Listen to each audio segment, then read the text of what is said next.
alhamdulillahi wa kafa. Shalawatullah wa salamuhu ala nabiyil mustafa wa ala alihi wa ashabihi al-mustaqbilin asy-syarafat.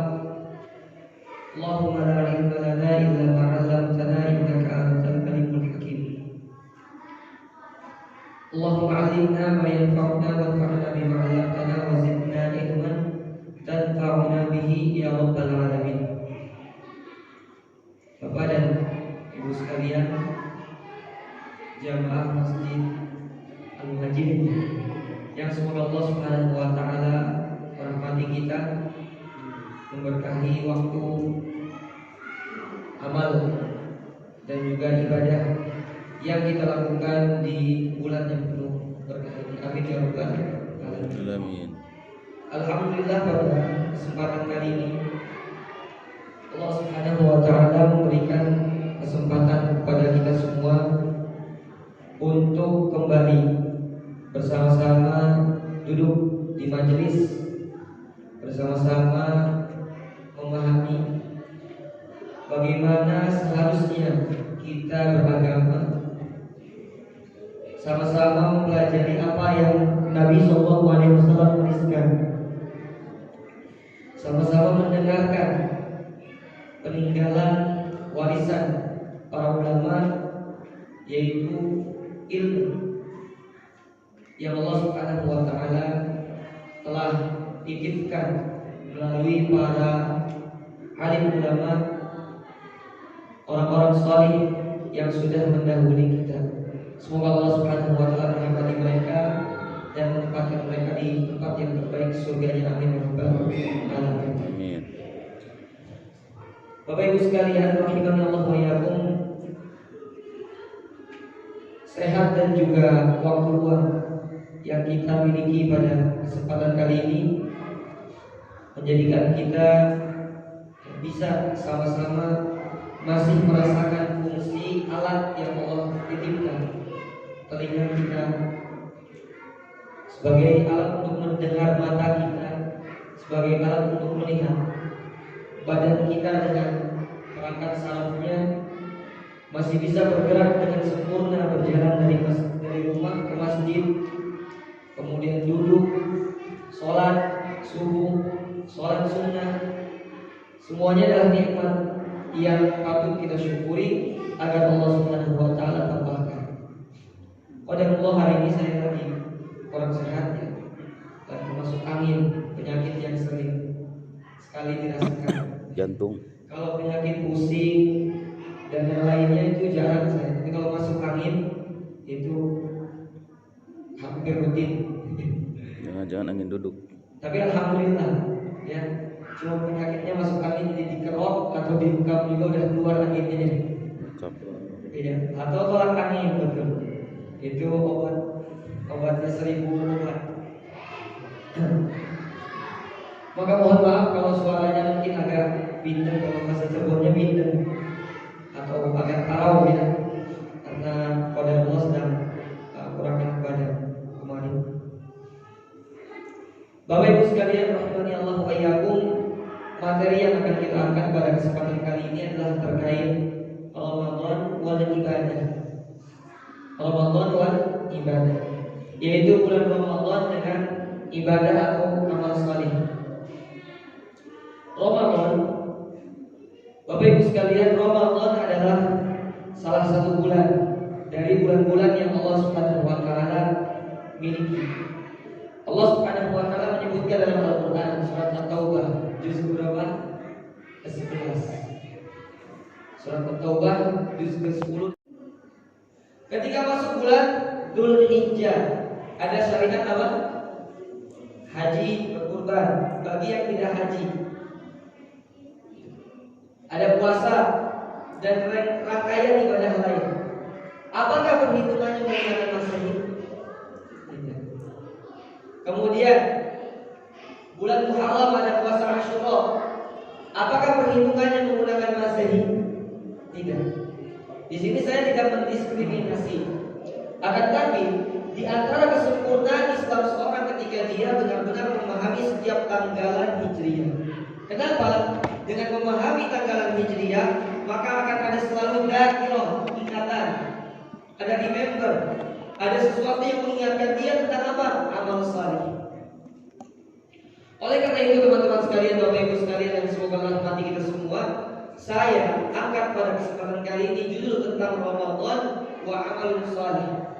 Ramadan dan amal salih, di mana amal salih punya kaitan erat dengan setiap tanggal Hijriah.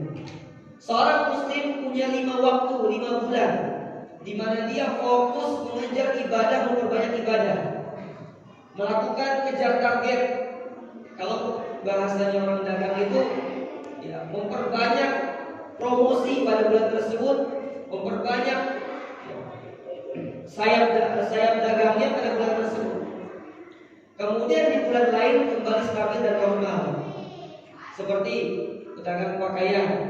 Ya, walaupun hari ini agak semua teman-teman saya dagang itu pada mengeluh. Ya, katanya dagang di Ramadan sekarang agak sepi. Tapi bukan pedagang yang ada di sini. Khawatir menanyakan pedagang di sini. Jadi teman-teman saya, teman-teman basket, tadi malam saya habis main basket, kemudian teman-teman cerita. Dia bilang, Ustaz, sekarang mah di bulan Ramadan yang sekarang nggak seperti sebelumnya. Dagangan kami agak kurang laris katanya.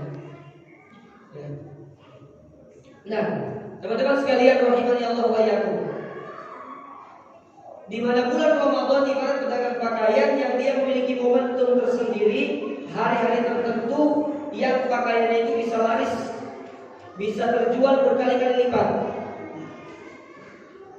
Mendekati Idul Fitri 10 hari sebelum Idul Fitri, banyak orang berburu-buru beli pakaian.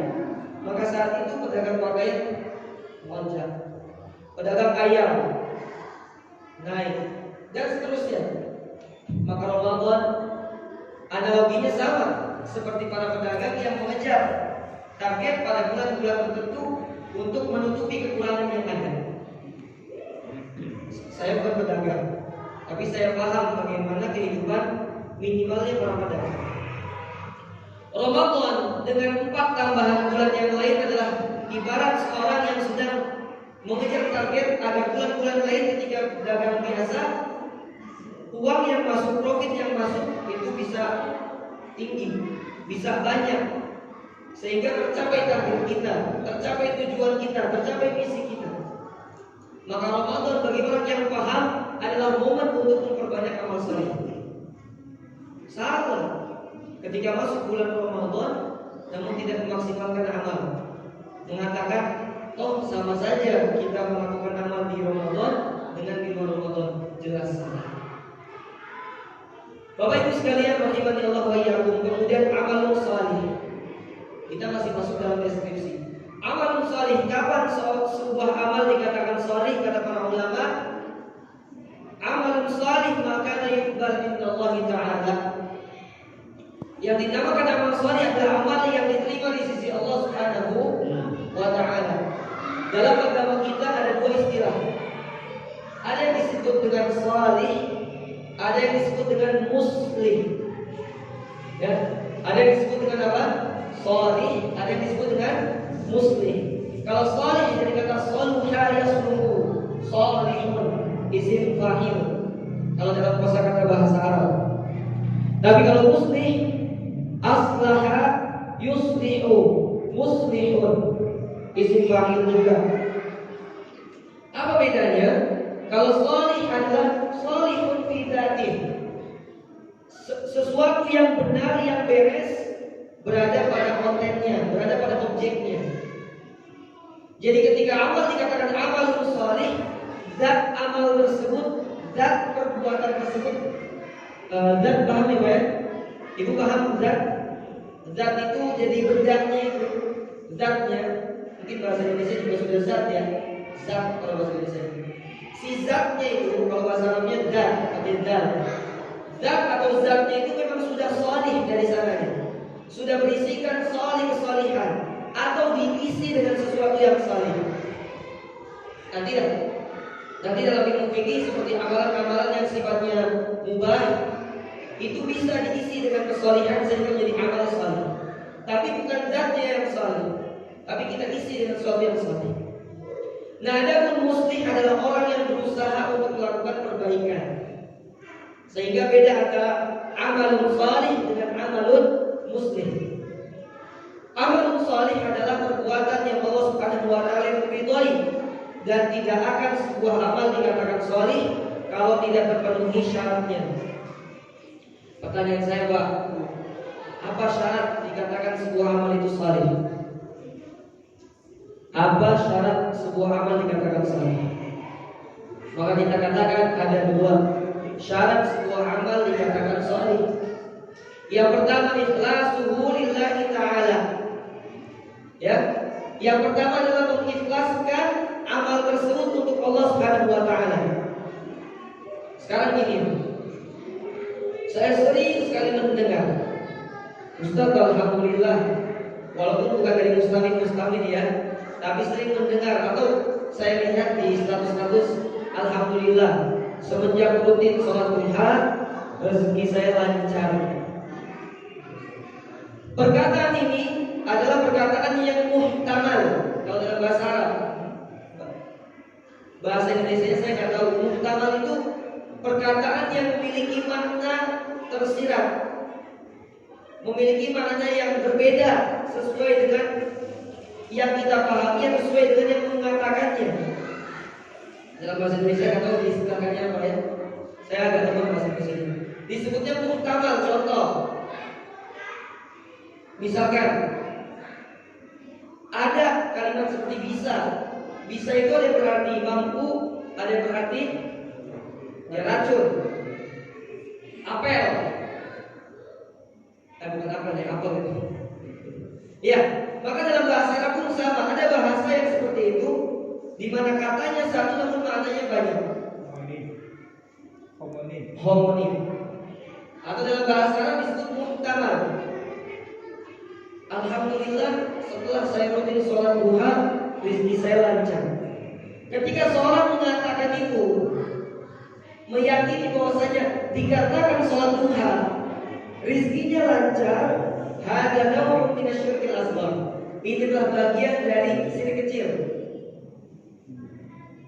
Akan tapi ketika seorang mengatakan perkataan tersebut, walakin qalbuhu mu'allaqun billah, tapi kalau seorang mengatakan kalimat tersebut hatinya menyandarkan kepada Allah, maksud dari kata-katanya bukanlah sholat duha yang menjadikan rezekinya lancar, fahada sahihun, maka ini yang benar.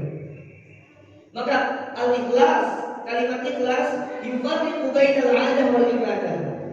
Ikhlas itu bisa membedakan antara adat, kebiasaan, wal ibadah dan ibadah. Al-ikhlas yufarriqu baina man kana 'amaluhu maqbulan wa man kana la yuqbal. Ikhlas itu bisa membedakan antara ibadah yang diterima dengan yang tidak diterima. Itu apa? Ikhlas. Maka dari itu, syarat amal dikatakan shalih adalah harus ikhlasun lillah. Harus apa? Ikhlasun lillah. Lalu apa pertanyaan kita? Apa itu yang disebut dengan ikhlasun lillah? Mudah. Dalam ayat Al-Quran disebutkan wa ma umiru illa liya'budullaha mukhlishina lahud-din. Ada kaidah mukhlis ad-din. Maka kata para ulama, al-ikhlas huwa tasfiyatul amali min jami' ma yuqsadu li ghairillah. Yang disebut dengan ikhlas adalah mensucikan perbuatan dari setiap tujuan yang tujuannya selain Allah. Pak, kalau amal-amal biasa itu boleh diniatkan untuk selain Allah. Maksudnya diniatkan untuk selain Allah. Contoh, saya nyari uang, nyari rezeki, saya dagang dengan tujuan nanti si duit ini yang bisa menafkahi keluarga saya, kasih bulanan istri biar makin cantik ya Bang, suruh dagang. Ngasih uang ke anak biar anak di sekolah ketika melihat temannya jajan dia tidak gigit jari. Memilih sekolah terbaik buat anak, karena sekarang sekolah-sekolah yang bagus ya rata-rata itu mahal SPP-nya. Ingin punya rumah yang megah, yang besar, luas, agar banyak keluarga-keluarga yang kalau dia nggak punya rumah bisa kita tampung di rumah. Ini perbuatan seperti ini boleh kalau niatnya bukan lillah, karena perbuatan yang sifatnya adalah mubah. Tapi amal salih wajib. Yang namanya amal salih itu harus ikhlas lillahi ta'ala. Tidak dikatakan seorang itu sempurna sampai mengikhlaskan setiap amalnya. Maksudnya amal salih tersebut untuk Allah Subhanahu wa ta'ala. Satu. Yang kedua, syaratnya adalah mutaba'ah. Yang kedua syaratnya apa? Mutaba'ah, sesuai dengan hadis Nabi, sesuai dengan petunjuk Nabi. Wa maqalahu Allah fil Quran, dan yang apa Allah Subhanahu wa ta'ala sebutkan dalam Al-Quran. Pak, semakin banyak rakaat semakin bagus, betul. Contoh salat subuh 2 rakaat. Kaidahnya semakin banyak semakin bagus. Kalau salat subuh 4 rakaat, bagus atau buruk? Hah? Tidak sesuai petunjuk. Semua sepakat kelas buruk. Ya enggak? Kenapa? Karena sholat subuh 4 rakaat tidak berdasarkan petunjuk Nabi. Walaupun itu banyak, maka harus sesuai dengan petunjuk Nabi Sallallahu Alaihi Wasallam.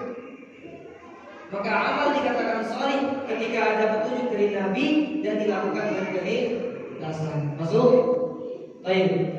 Berarti Ramadan adalah sebuah momentum, waktu tertentu, di mana kata Nabi dalam surat, kata Allah Subhanahu wa ta'ala dalam Al-Quran surat Al-Baqarah juz kedua sebelah kiri atas, ayyaman ma'dudat.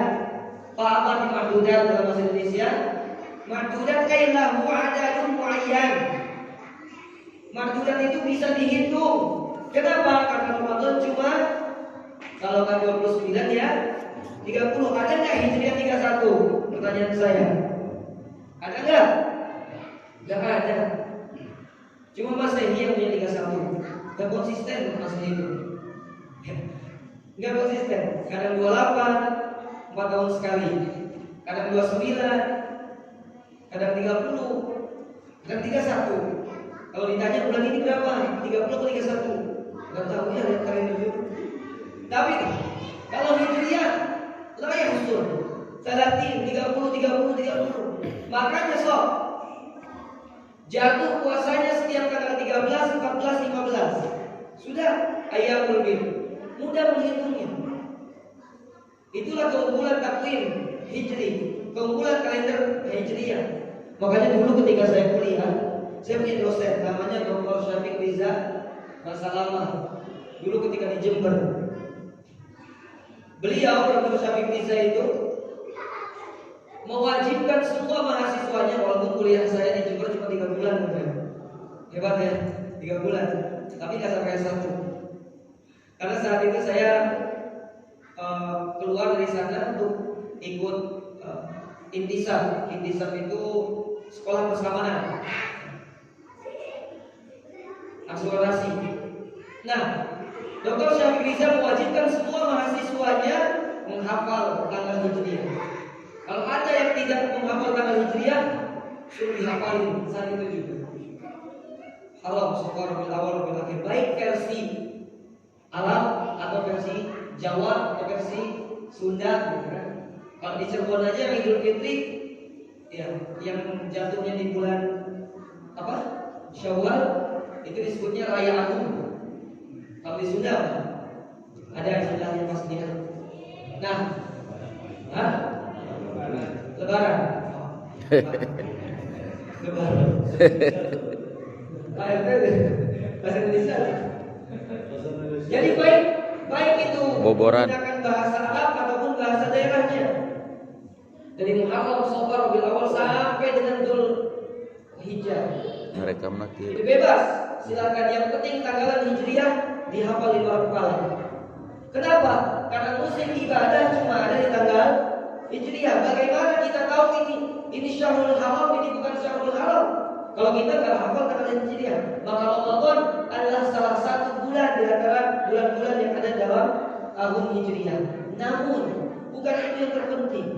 Ternyata kata para ulama, Ramadan ia waqisus syuhur, ru'asaus syuhur. Ramadan adalah pimpinannya para bulan. 5 adalah kenapa?